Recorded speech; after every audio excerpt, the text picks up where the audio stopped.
Everyone, நம்ம இன்னைக்கு பார்க்க போகிற டாபிக் என்னதுன்னா அப்ளைடு ஃபிசிக்ஸ் 2. இது வந்து ட்ரிபிள் டிபார்ட்மெண்ட்டுக்குள்ளது. அதில் நம்ம சாப்டர் 3 மேக்னெட்டிக் மெட்டீரியல் வந்து பார்க்க போகிறோம்.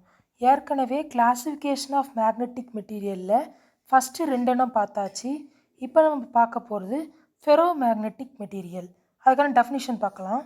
Material in which the adjacent magnetic dipole of equal magnitude aligned parallel to each other are known as ferromagnetic material. அதாவது ஒன்றும் இல்லை, கீழே கொடுத்துருக்க பிக்சரை பாருங்கள். ஒரு ஒரு மெட்டீரியலை எடுத்துக்கிறோம். அந்த மெட்டீரியல் வந்து ஃபெரோமேக்னெட்டிக் மெட்டீரியலாக இருக்கணும்னா அதை வந்து அதில் மெட்டீரியலுக்கு ஆட்டம்ஸ் எல்லாமே வந்து ஒரே டைரக்ஷனில் மூமெண்ட் ஆகும். ரொம்ப ஸ்ட்ராங் ஃபோர்ஸ் ஆஃப் அட்ராக்ஷன் இருக்கும். அதை தான் நம்ம வந்து ஃபெரோமேக்னெட்டிக் மெட்டீரியல்னு சொல்கிறாங்க. இந்த பிக்சரை பார்த்தீங்கனாலும் நல்லா தெரியும். மேக்னடைஸ்ன்னு சொல்லி கொடுத்துருக்காங்க. அதில் இருக்கக்கூடிய அந்த மேக்னெட்டிக் மெட்டீரியலுக்குள்ள ஆட்டம்ஸ் எல்லாமே பார்த்திங்கன்னா ஒரே இடத்துல மூமெண்ட் கொடுக்கும்போது ஸ்ட்ராங் ஃபோர்ஸ் ஆஃப் அட்ராக்ஷன் வந்து வருது. அதனால தான் இது வந்து ஃபெரோ மேக்னெட்டிக் மெட்டீரியலுங்காங்க. இதுக்கு எக்ஸாம்பிள் என்னதுலான்னா அயன், ஸ்டீல், நிக்கல். அதே மாதிரி மேக்னிடியூட்னா வேறு ஒன்றும் இல்லை, அதுக்கான அர்த்தம் வந்து டைரக்ஷன். அட்ஜசன்ட்னா சேம்.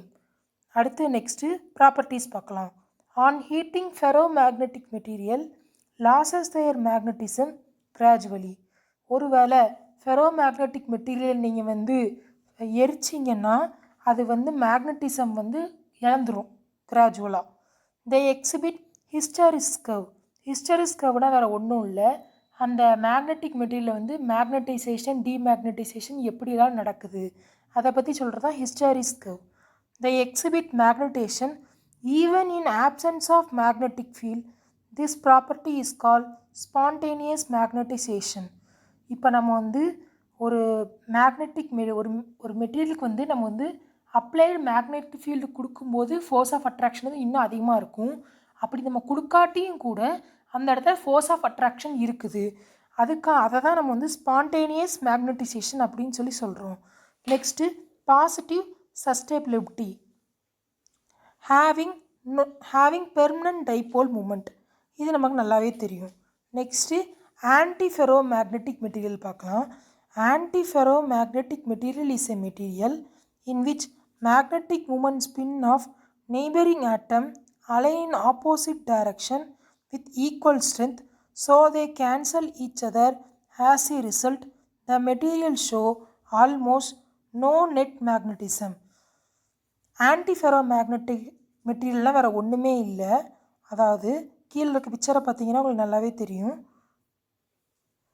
அது அந்த மெட்டீரியல் இருக்கக்கூடிய ஆட்டம்ஸோட மூமெண்ட் வந்து ஒன்று வந்து அப்வேர்டில் ஒரு ஆட்டம் மூவ் ஆச்சுன்னா இன்னொரு ஆட்டம் வந்து டவுன்வேர்டில் மூவ் ஆகும். இப்படி அப் அண்ட் டவுனில் எலக்ட்ரான் மூமெண்ட்ஸ் வந்து அந்த இடத்துல அந்த மெட்டீரியலுக்குள்ளே நடக்கும்போது என்ன ஆகும்னா கேன்சல் ஆயிரும்.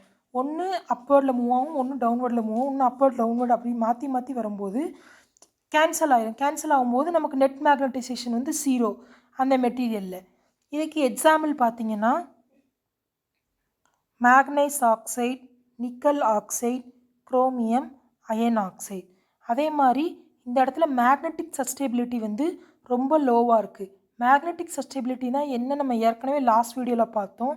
அங்கே வந்து நம்ம வந்து மேக்னெட்டிக் ஃபீல்டை அந்த மெட்டீரியல் கொடுக்கும்போது அது அங்கே எப்படி மேக்னட்டைசேஷன் வந்து நடக்குது அதை சொல்கிறத வந்து மேக்னெட்டிக் சஸ்டெபிலிட்டி. இங்கே வந்து ஸ்மால் அண்ட் பாசிட்டிவ். நம்ம தேர்ட் இதில் பார்க்கும்போது ஃபெரோ மேக்னெட்டிக் மெட்டீரியலுக்கு வந்து ஸ்ட்ராங்குன்னு சொல்லியிருக்கோம். ஏன்னா அங்கே வந்து ஃபோர்ஸ் ஆஃப் அட்ராக்ஷன் வந்து ரொம்ப அதிகமாக இருக்கும். அடுத்து ப்ராப்பர்ட்டிஸ் பார்க்கலாம். Magnetic moment anti parallel. Next net magnetization 0 shows magnetic only below certain temperature. Next above temperature it behave like a paramagnetic material. ஒருவேளை டெம்பரேச்சர் கொடுத்துருக்கதை விட அதிகமாக இருந்ததுன்னா அது வந்து பேராமேக்னெட்டிக் மெட்டீரியலாக பிஹேவ் ஆகும். இது வந்து properties. Next ferry magnetic material. Ferry magnetic அதுக்கு முன்னாடி இந்த இடத்துல வந்துட்டு இந்த டயக்ராமுக்கு கீழே வந்து ஒரு பாயிண்ட் கொடுத்துருக்கேன். இது வந்து ப்ராப்பர்ட்டிஸ்குள்ளே வரும். அதுக்கப்புறம் இந்த டயக்ராம் வரைஞ்சி எக்ஸ்பிளைன் பண்ணணும். Next ferry magnetic material. A ferrimagnetic material is a material in which magnetic movement of atoms are aligned in opposite direction but unequal in magnitude. So material has net magnetization. வேறு ஒன்றும் இல்லை, last இதில் வந்து anti ferro magnetic material வந்து நம்ம என்ன பார்த்தோம், அது வந்து ஒன்று அப்வேர்ட்லேயும் இன்னொன்று டவுன்வேர்ட்லேயும் மூவ் ஆகுதுன்னு பார்த்தோம். இந்த இடத்துலையும் அதே மாதிரி தான், ஒன்று அப்வேர்டில் வந்து மூவ் ஆகும். ஆனால் பிக்சரை பார்த்தீங்கன்னா தெரியும், ஒன்று வந்து அப்வேர்டில் வந்து மூவ் ஆகுது, இன்னொன்னோட மூமெண்ட்டோடு வந்து ரொம்ப கம்மியாக இருக்கும் சைஸு. அதான் சொல்கிறாங்க. இந்த இடத்துல பாருங்கள், the magnetic moment of atoms are aligned in opposite direction moment இருக்கும், பட் unequal. இதை தான் நம்ம வந்து ரொம்ப நோட் பண்ணக்கூடிய வார்த்தை. அன்ஈக்குவல்ன்ற வார்த்தையை விட்டுறக்கூடாது. அன்ஈக்குவல் இன் மேக்னிடியூட் ஏற்கனவே தெரியும், டைரக்ஷன். அடுத்து in ferro magnetic material the magnetic dipole form 2 or more substyles. Magnet movements are anti-parallel, opposite direction. Magnitudes are not equal. Magnitude direction, because they do not completely cancel. The material shows magnetism. அந்த இடத்துல இந்த 4th ஒன்னில் வந்து நம்ம வந்து cancel ஆகும்னு சொல்லியிருந்தோம். ஒன்று அப்வேர்ட் அண்ட் டவுன்வேர்ட் ஈக்குவல் டைரக்ஷனில் மூவ் ஆகும்போது கேன்சல் ஆகின்னு சொல்லணும். ஆனால் இந்த இடத்துல ஃபெரி மேக்னெட்டிக் மெட்டீரியல் வந்து கேன்சல் ஆகாது. ஏன்னா ஒன்று அப்வேர்டில் வந்து லார்ஜாக இருக்குது, இன்னொன்று வந்து கொஞ்சம் கம்மியான சைஸில் இருக்குது மூமெண்ட். அதனால் அது வந்து கேன்சல் ஆகாது. மேக்னட்டிசம் வந்து ப்ரொடியூஸ் பண்ணும் ரொம்ப கம்மியாக. இந்த இடத்துல இது சொல்கிறாங்க, show permanent magnetism. Net magnetization is lesser than ferro magnetic material. Higher electrical resistivity reduces eddy current losses. Magnetic stability is positive, having low hysteresis loss. இந்த hysteresis loss, eddy current loss இதெல்லாம் வந்து எதுக்காண்டி சொல்கிறாங்கன்னா, ஒரு மேக்னட்டிசேஷன் டிமேக்னட்டிசேஷன் எப்படிலாம் நடக்குது ஒரு மெட்டீரியலில், அதை பற்றி சொல்கிறது தான் இந்த இடத்த சொல்கிறோம். இந்த hysteresis loss, eddy current losses எல்லாம் வந்து டிரான்ஸ்ஃபார்மரில் வந்து யூஸ் பண்ணுவாங்க. இதெல்லாம் எனர்ஜி லாஸ் ஆகிறதுக்கு டிரான்ஸ்ஃபார்மரில் காரணம் அப்படின்னு சொல்லுவாங்க. இந்த பிக்சரை பார்த்தீங்கன்னா 5th ஒன் வந்து புரிஞ்சிடும், ferry magnetic material. Okay friends, thank you. Next வீடியோவில் நான் வந்து சாப்டர் 4 வந்து அப்லோட் பண்ணுறேன். சப்ஸ்கிரைப் பண்ணாதவங்க நம்ம சேனலை சப்ஸ்கிரைப் பண்ணிடுங்க. சப்ஸ்கிரைப் பண்ணிட்டு பெல் பட்டனை கிளிக் பண்ணிடுங்க. Thank you friends.